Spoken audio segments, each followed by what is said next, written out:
आज मेरे श्रोताओं, आज का विचार पहले के टॉपिक के आधार पर ही है और विचार की दशा जो होती है ये मानव जीवन के ही रूप में ही देखी जाती है। क्यों देखी जाती है? क्योंकि सत्य की दशा विचार के अधीन ही जानी जाती है। क्यों से कि इसमें ज़रूरत की बातें भी होती है, जैसे पूजा पाठ, धर्म कर्म, सत्य असत, सब कुछ एक ही दशा में होती है।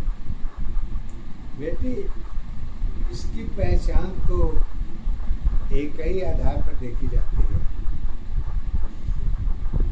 और उसका तीन ही सत्य सामने दिखाई देता है। तीन के बाद तो बहुत कुछ और भी है, लेकिन मुख्यतः तो तीन ही है। मुख्य पहचान जो है सत्य, गुरु और सोच।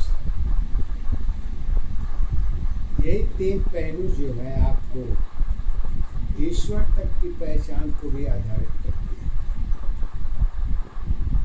ईश्वर कहाँ है, कैसा है, किस रूप में है, तमाम बातें जो है मानव अपने जीवन में सोचता है, परंतु हर चीज अगर मैं चाहूँ कि मेरे ही इच्छा अनुसार सब होती रहे तो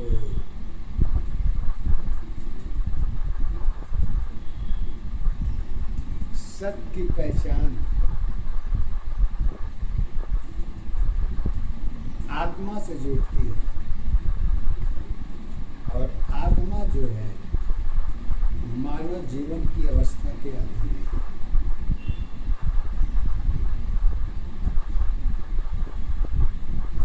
क्योंकि भाग्य की दशा जन्म की पहचान तो होगी,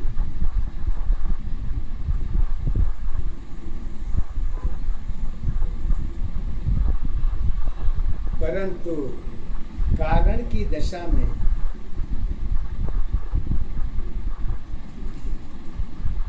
अनेकों रूप कर्म सब कुछ मानव के ऊपर ही आके देखी जाती है। उसके ऊपर और क्या क्या क्रियाएं जुड़ती है, ये हम इसको माया के अधीन भी कर सकते हैं। सुंदरता कर्म के अधीन जुड़ती है, जो आत्मा सत्य असत्य मन की पहचान होती है। यही पहचान आगे चल के दिल, दिमाग और विचार की दशा को बदल देती है। क्यों बदल देती है? क्योंकि समय की सीमा, श्वास की अवस्था, जीवन की पहचान, जाति, धर्म, सत्य असत आदि जितनी भी चीजें हैं वो सब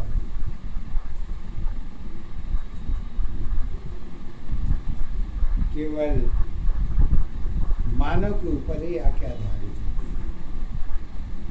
है। इसीलिए कहते हैं कि सत्यम शिवम सुंदर, सत्य का स्वरूप सुंदर है और सुंदर का स्वरूप जड़ है। जड़ का स्वरूप तत्व है, तत्व का स्वरूप ज्ञान है, ज्ञान का स्वरूप रूप है, रूप का स्वरूप रंग है। यानी कि जितना जोड़ते जाइए उतना ही कम दिखेगा। यह आपके मानव जीवन के पहचान में ही ये सब दशाएं देखी जाती है। और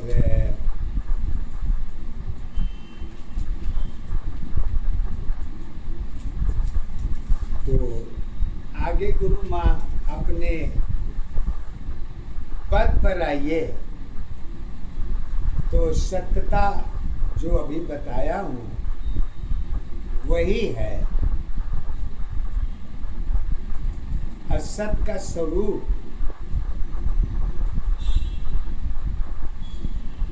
आपके जन्म से लेके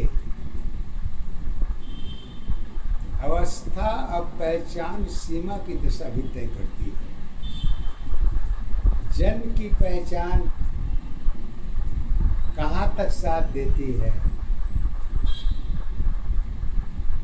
ये चीज जानने के लिए हमारी गुरु माता जी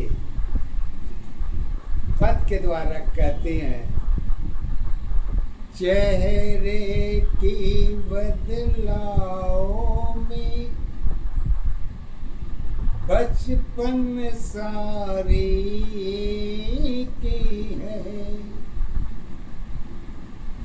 चेहरे की बदलाव में बचपन सारी की है, बचपन की अवस्था अलग अलग, माया की अवस्था एक है, एक दशाया धारावस्था, एक दशा पहचानी, एक अवस्था जीवन तेरी, जीवन की आधार बनी। लेकिन जीवन की सीख अगर छोटी छोटी चीजों से जोड़ के अगर देखिए तो जीवन की पहचान भी आपको देखने को मिलेगी। ज्ञान बड़ों से नहीं छोटों से मिलता है। कहते हैं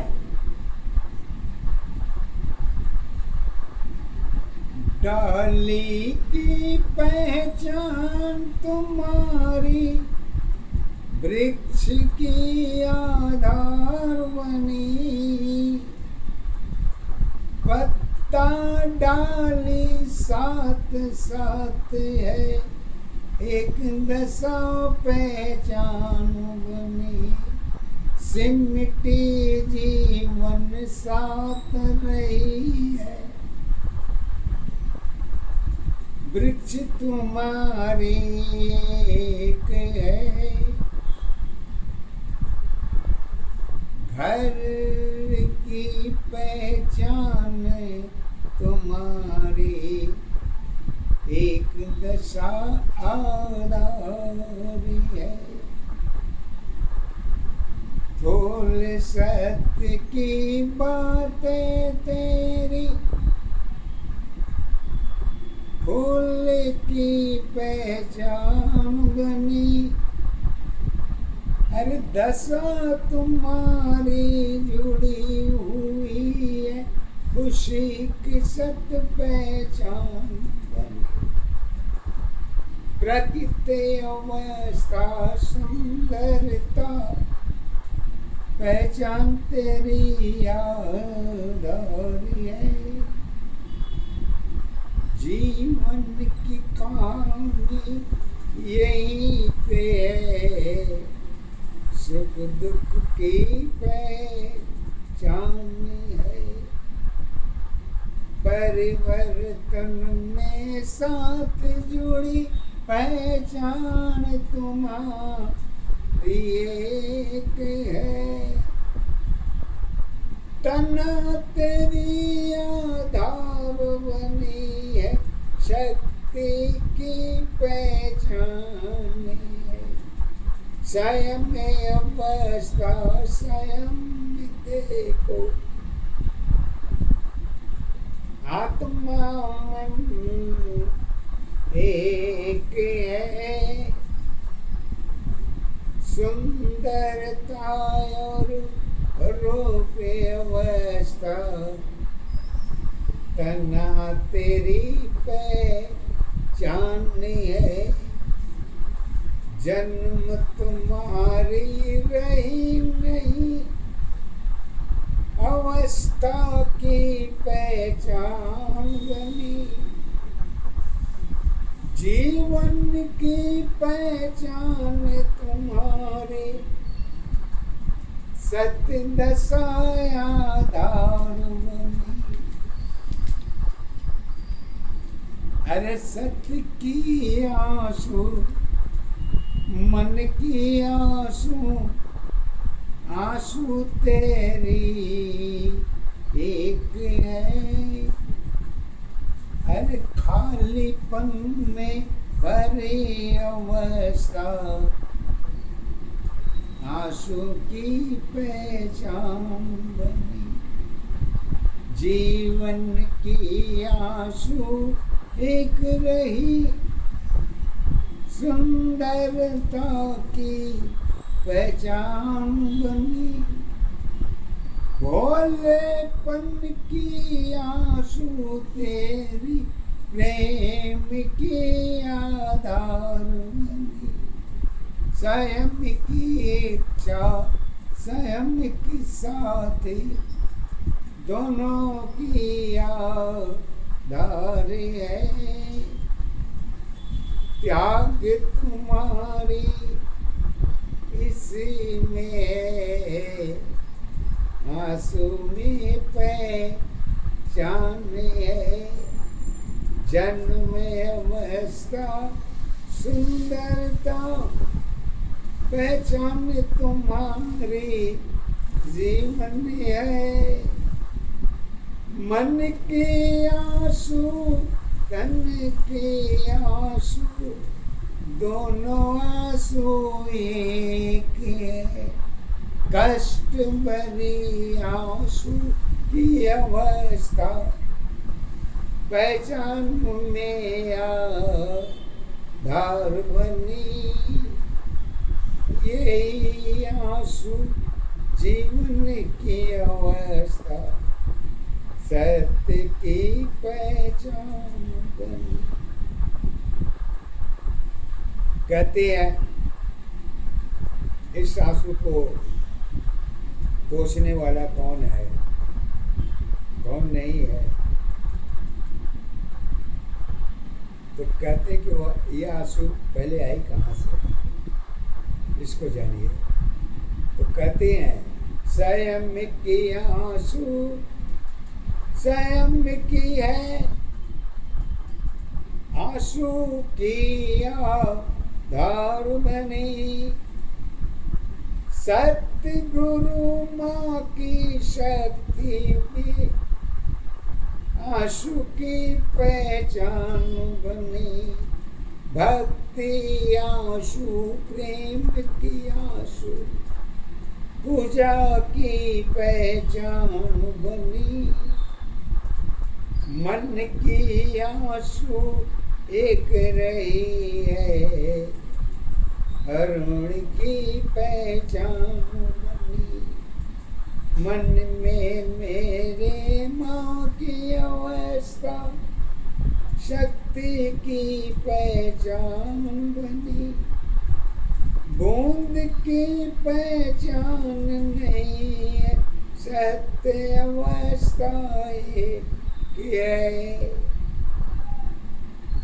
सत्य की कहानी सरल नहीं है, जीवन की पहचान नहीं।